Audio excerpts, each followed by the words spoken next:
Buenas a todos, buen día de lunes y continuamos con el tema de disoluciones. El otro día vimos los tipos de mezclas que existen y cómo es el proceso de una disolución, y hoy lo que veremos es qué significa concentración de una disolución y tipos de fórmulas que existen según la concentración que queramos calcular. Una definición que podemos tener de concentración de una disolución es que nos es útil para hallar la cantidad de soluto que hay en una determinada disolución. Ya sabéis que el soluto es la parte que está en menor proporción en una disolución y el disolvente es la que está en mayor proporción, y que la suma de ambos nos da la disolución. Tipos de disoluciones que nos podemos encontrar.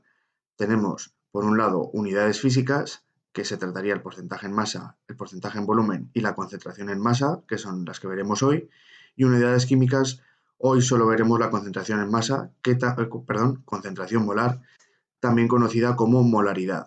¿Vale? De ambas maneras las podéis encontrar en los libros de texto. Nos faltan por ver alguna más, pero que será ya en los próximos vídeos. El porcentaje en masa es una fórmula muy sencillita de calcular, ya que se trata con porcentajes, y aquí lo único que necesitamos de datos es la masa del soluto y la masa de la disolución. Recordar que la de la disolución es la suma tanto de la masa del soluto como la del disolvente. Una vez que lo hayamos calculado, se multiplicaría por 100. Aunque bueno, ya sabéis que en matemáticas la división y la multiplicación, da igual el orden que llevéis, en este caso, que saldría el mismo resultado de manera correcta. Si queréis multiplicar primero por 100 el soluto y luego dividirlo por la disolución, tampoco habría ningún problema. Aquí pongo un ejemplillo que es bastante fácil para calcular. Pone que hay 22 gramos de azúcar en 125 mililitros de agua y que calculemos el porcentaje en masa de la disolución. Si lo veis diréis, ostras, el disolvente está en volumen, no está en masa. Sí, es correcto. Lo que también tenemos que conocer es que el agua, pasarla de volumen a masa es muy sencillito, ya que con la densidad del agua, que todo el mundo debería conocerla de manera inmediata, que sabemos que es 1 kilogramo partido de litro o también 1 gramo partido de mililitros, significa que la conversión, pues vamos, se hace inmediata, ya que 125 mililitros serían igual a 125 gramos de agua y ya lo tendríamos en masa para poder realizar los cálculos.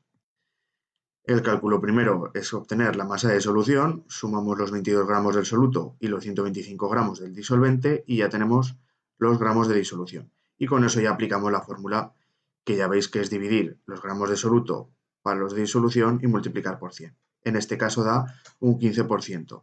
Eso significa que en 100 gramos de esa disolución, 15 gramos serían de azúcar, en este caso, que es el soluto. Pasamos al porcentaje en volumen. Su fórmula ya veis que es casi idéntica, lo único que cambia con respecto a la anterior, lo único que cambia es que en vez de ser masas son volúmenes. Entonces, para el cálculo, por ejemplo, aquí nos dicen que para formular vinagre para consumo se necesitan 13 mililitros de ácido acético en 200 mililitros de vinagre. El vinagre sería la disolución y el ácido acético sería el soluto. Por ello nos piden calcular el porcentaje en volumen de la disolución. Este es mucho más rápido que el anterior, ya que tenemos ya todos los datos para poder calcular el porcentaje en volumen. Simplemente dividiremos 13 de soluto para los 200 mililitros de la disolución y multiplicarlo por 100 y nos daría el porcentaje de ácido acético que hay en vinagre, que es un 6,5%. Concentración en masa. Concentración en masa es un pariente bastante cercano a la densidad. Luego hablaremos cómo se diferencian la densidad con la concentración en masa. En este caso, la concentración en masa, última de las unidades físicas que vamos a ver, tenemos que en el numerador hay masa del soluto y abajo el volumen de disolución. Pero las unidades no las indica la propia, digamos, letra con la que nos vamos a guiar esta fórmula, que es gramos tiene que ser arriba y litros tiene que ser abajo, ¿vale? Esa es la única manera de calcular la concentración en masa, tiene que estar en esas unidades.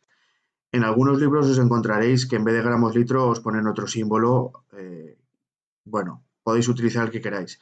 Yo creo que el más común es el que he puesto aquí en esta presentación, porque considero que es, aparte nos va a ayudar mucho para saber en qué unidades tiene que estar la concentración en masa. Otro ejemplito que resulta bastante asequible es que tenemos que preparar una disolución de nitrato de sodio con 0,50 moles de nitrato de sodio en un volumen de disolución de 0,5 litros. Tenemos que calcular la concentración en masa. Primero necesitamos, como está en moles, tenemos que pasarlo a masa, con lo cual necesitamos el peso molecular de esa sustancia, de esa molécula. Así que ahí está hallado, el nitrato de sodio tiene tanto sodio como nitrógeno como oxígeno y una vez realizada esa cuenta nos salen los gramos mol que tiene. Una vez que tenemos los gramos mol, calculamos los gramos de nitrato de sodio, que sería multiplicar moles por su peso molecular y saldrían de ahí los 42,5 gramos. Ya lo tengo en gramos y que es la masa de soluto y el volumen de disolución lo tengo en litros, con lo cual ya puedo aplicar la formulita. La aplico y me sale que es una concentración de 85 gramos litro. He puesto de esta manera el gramos litro de resultado porque también os lo podéis encontrar en algunos libros. Ya sabéis que las unidades también se comportan como los números a la hora de poner exponentes, con lo cual que aparezca el litro elevado a la menos 1 lo que significa es que está en el denominador. O sea, se puede escribir de las dos maneras, tal como está al inicio de la fórmula, que es gramos barra litro, o como aparece ahí, gramos litro elevado a la menos 1. Es para que os vayáis acostumbrando que os podéis encontrar esto y que realmente no es nada raro, sino que también se puede escribir así. La relación que tenemos entre la concentración en masa y la densidad. Si os fijáis en la fórmula, ambos comparten que necesitamos el volumen de disolución y sus unidades pueden ser idénticas, ya que la densidad también la puedo escribir en gramos litro. Pero varían en el numerador. Si os fijáis la de concentración en masa, aparece la masa del soluto y en la de la densidad la masa de la disolución. De modo que, cuidado, concentración en masa, arriba en el numerador será solo la masa del soluto y en la densidad solo es la masa de la disolución. Existe una fórmula que sirve para relacionar densidad y concentración en masa. Muy interesante porque en algunos ejercicios que se enrevesan un poquillo se tiene que utilizar para poder sacar concentración en masa o lo que nos vayan pidiendo en el enunciado.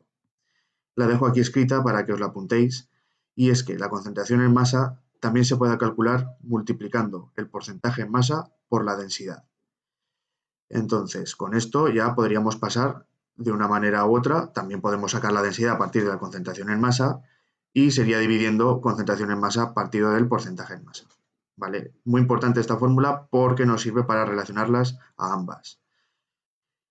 Y lo último de este vídeo, que es la concentración de una disolución cuando estamos en unidades químicas, y es la concentración molar o molaridad. ¿Vale? Ambos nombres nos los vamos a encontrar, con lo cual muy importante. Su fórmula, yo la verdad que prefiero usar, y es lo que he visto más extendido, es una M mayúscula para conocer que estamos calculando la concentración molar. Su fórmula es muy parecida a la concentración que hemos visto en gramos litro, ya que será en este caso, como vamos con moles, en vez de haber masa, serán moles de soluto, y abajo el volumen de disolución siempre en litros, ¿ok?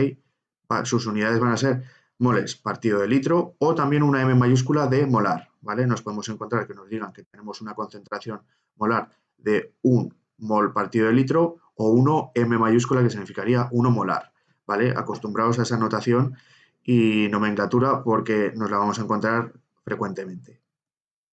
Un ejemplito sencillo en este caso es que tenemos 18 gramos de glucosa en un volumen de disolución de 0,50 litros y nos piden que calculemos la molaridad. Nos dan el peso molecular de la glucosa porque está claro que para la molaridad necesitamos los moles del soluto.